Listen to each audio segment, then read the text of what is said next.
Julio, aking mahal.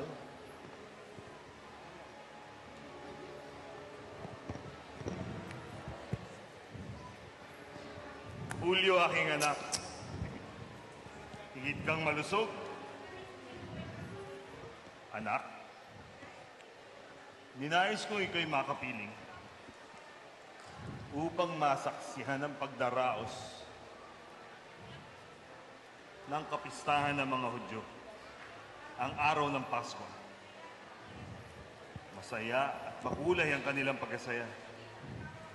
Libo-libong tao ang iyong masasaksihan na manggagaling kung saan-saang bayan ng kanilang pinanggalingan. At ang labis mong kagugulatan ay ang labanan ng talino sa arena. Mga palasok na ang katumbas ay buhay. Lahat ng yan ay iyong masasaksihan. Ama, ibigay mo po sa akin ang karapatang mamahala sa mga palaro sa arena. Magagawa mo mga bagay na ito? Sa aming paaralan, sa Roma, ay ako ang gumaganap sa ganitong mga bagay. Kung sa Roma ay nagagawa ko, dito ba kaya, Ama? Narinig mo, Claudia? Napakalawak na ng kanyang kaalaman.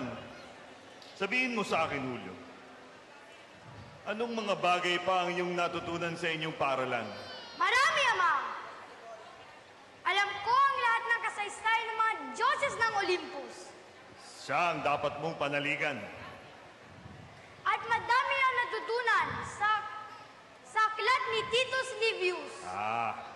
Ang aklat na yan ang tumatalakay sa pampulitikang kasaysayan ng imperyo ng Roma, anak.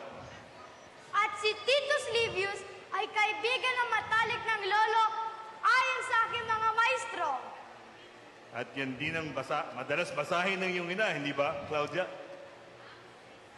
At ang kasaysayan ng ating bansa, ang Roma, na ang pangalan ng galing sa magkapatid na Romulus at Remus, magkapatid na itinapon sa kagubatan at inaruga ng isang mabagis na asong lobo.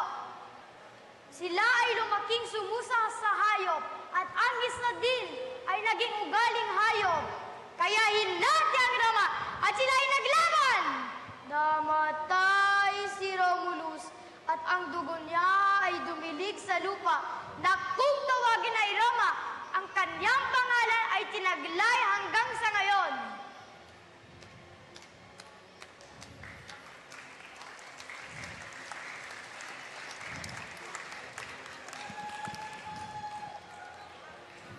Kamanghamang nga ang iyong pinakitang talino, anak. Kaya ikaw ay bibigyan ko ng gantimpala. Ano pong gantimpala? Isang kabayo, turuan at matalino. Yan ang nararapat sa isang napakatalinong batang gaya mo.